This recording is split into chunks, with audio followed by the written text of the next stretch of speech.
Right, hello everybody. Now, Carol and I are just going to have a little conversation with you about some things to help children learn their tables.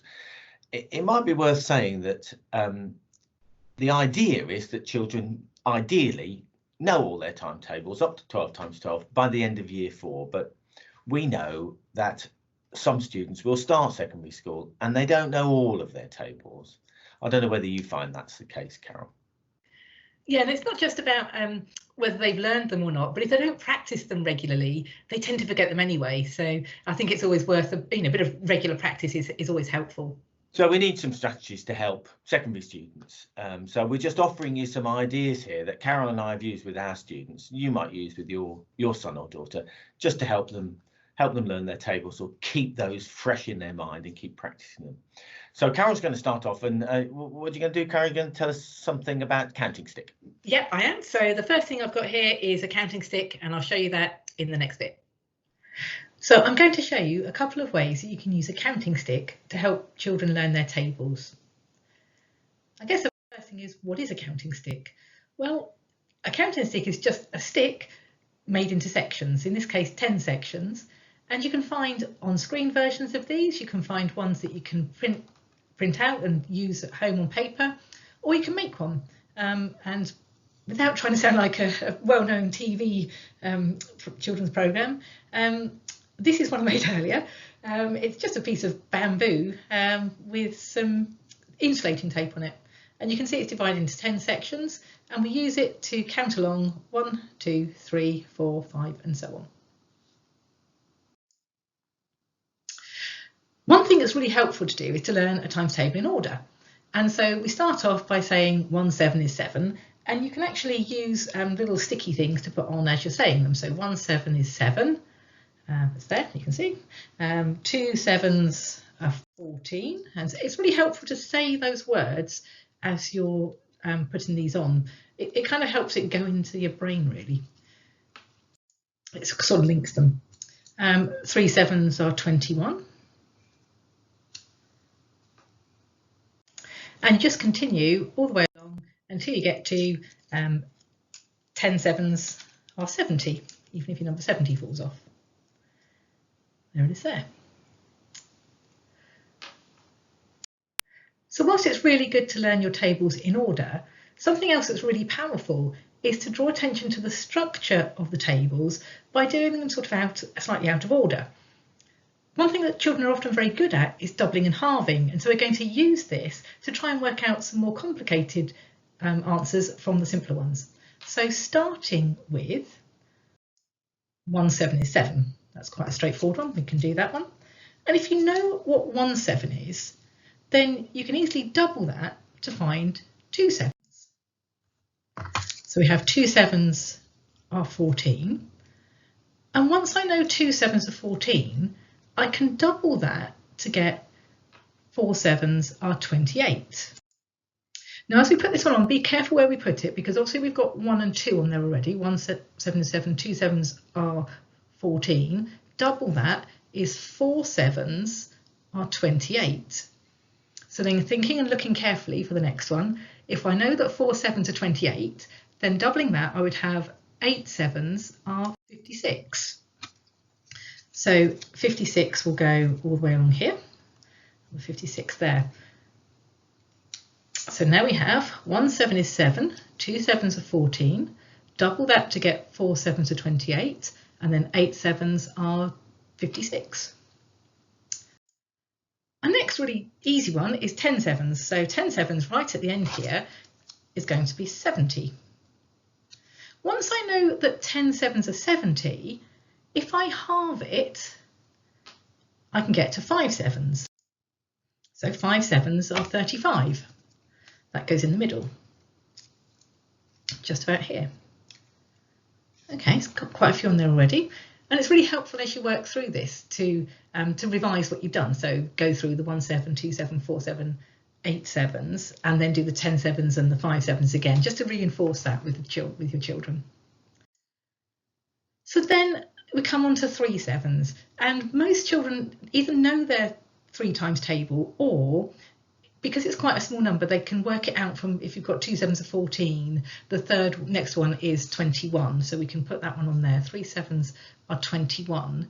And then thinking about the doubling and halving again, if I know 3 7s are 21, I can double that to get 6 7s. So 6 7s are 42. So I can put that on here. And at this point, I'd go through it again. You know, what have we done so far? How have we got these numbers?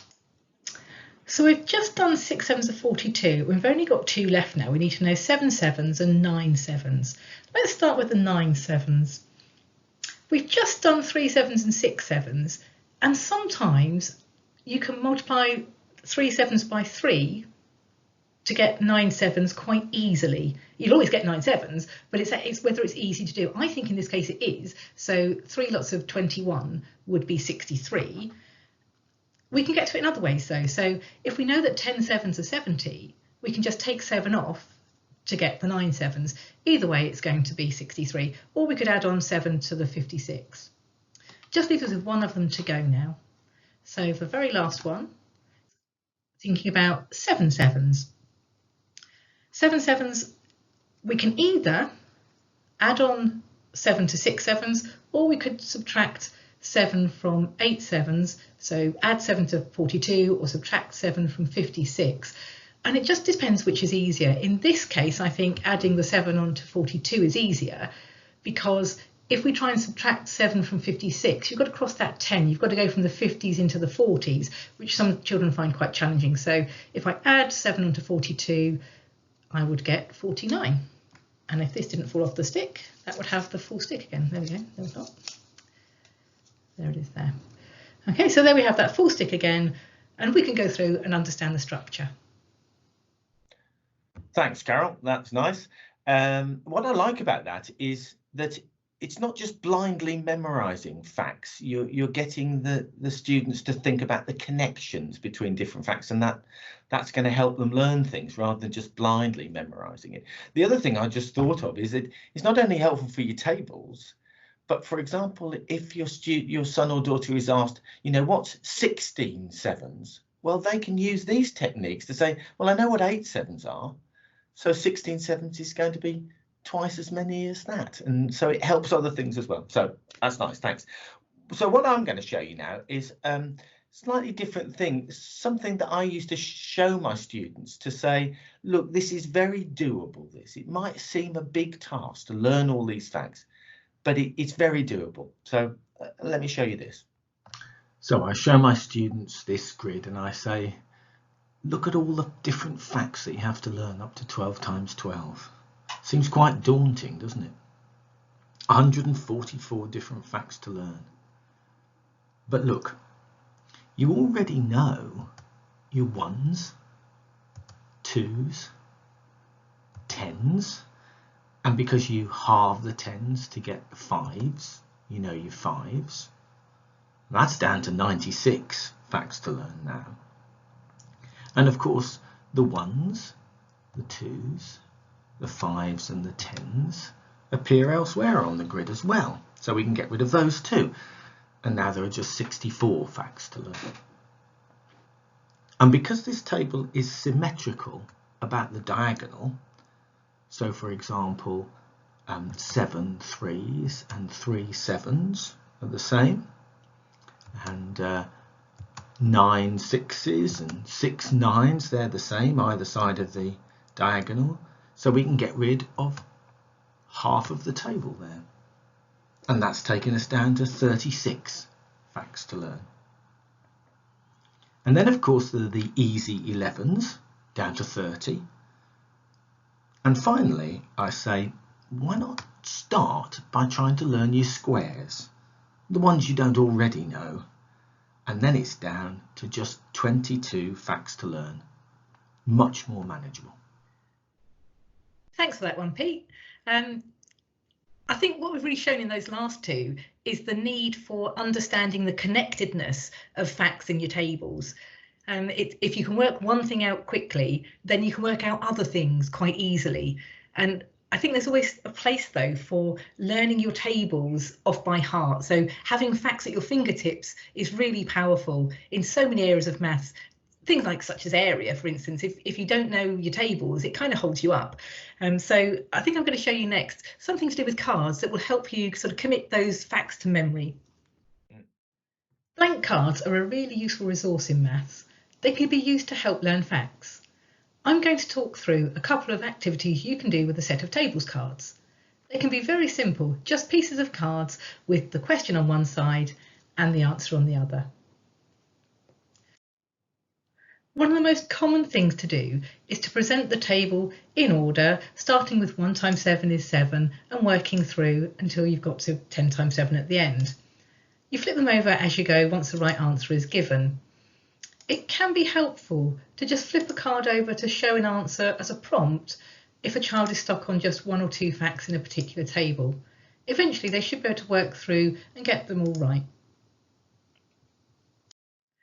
Another use is to set the cards out in order, but to draw attention to the structure by turning them over as follows. Starting with 1 7 is 7.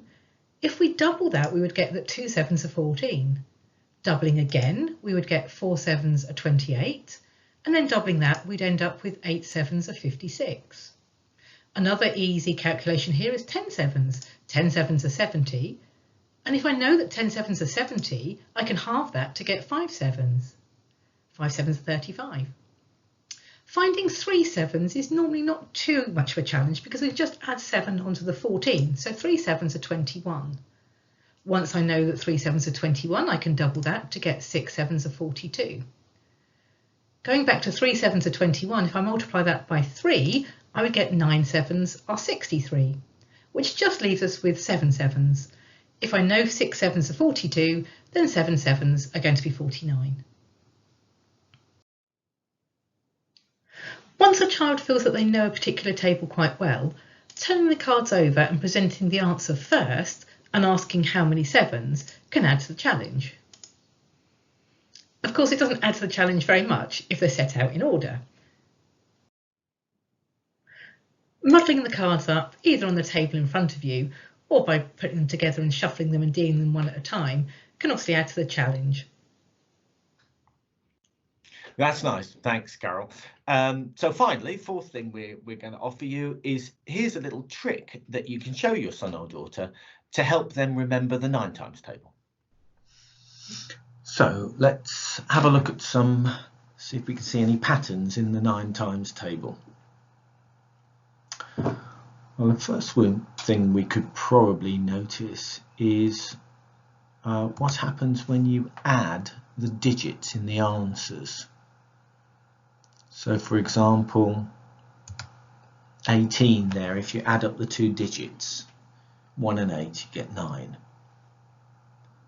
Next one's 27, if you add up the 2 digits, 2 and 7, you get 9. 36, 3 and 6, you get 9. If you do that with each one, every time you add the digits, you get 9.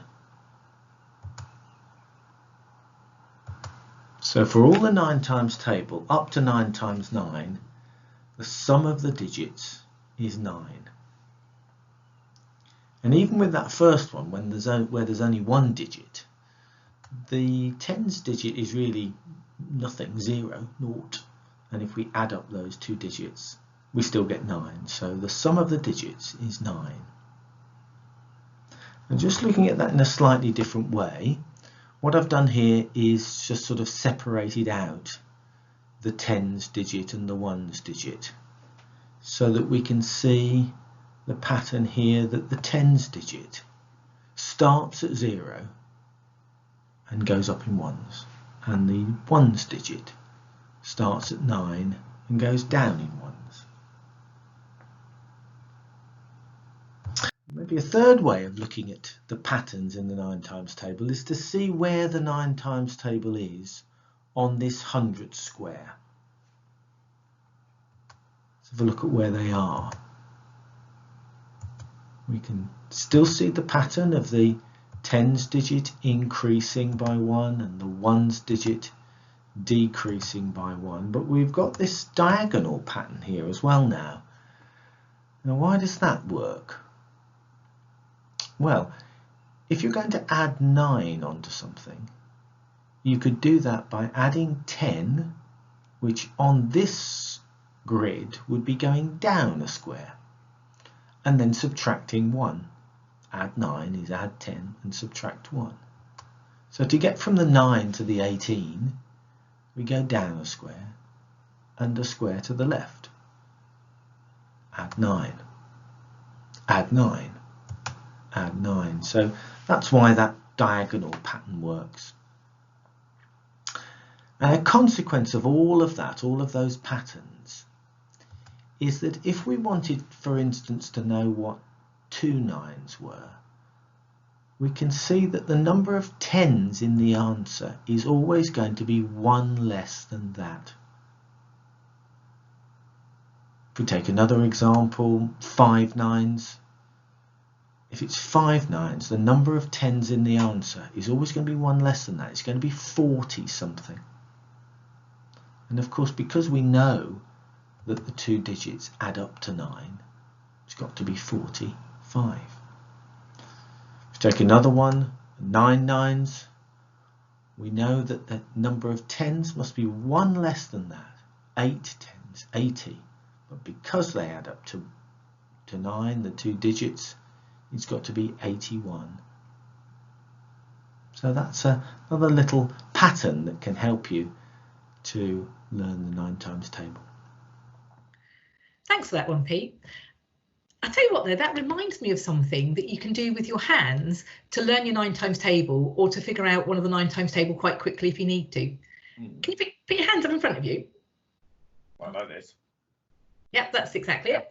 And what you're going to do is, starting from the left hand side, number them 1 2 3 all the way through to 10. That's it. So thumbs 1 1 2 3 4 5 6 7 8 9 10. The other 10 thumb is 10. Yeah.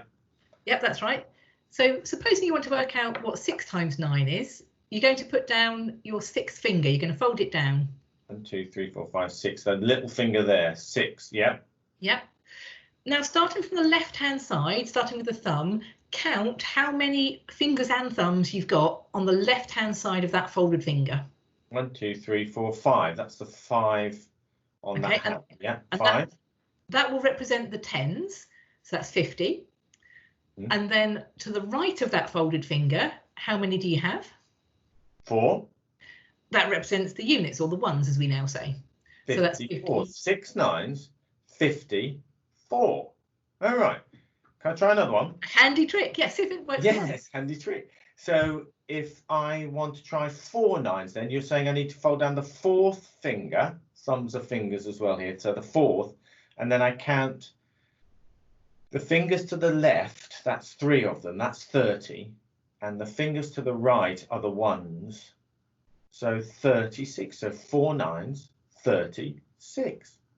Wow. Exactly.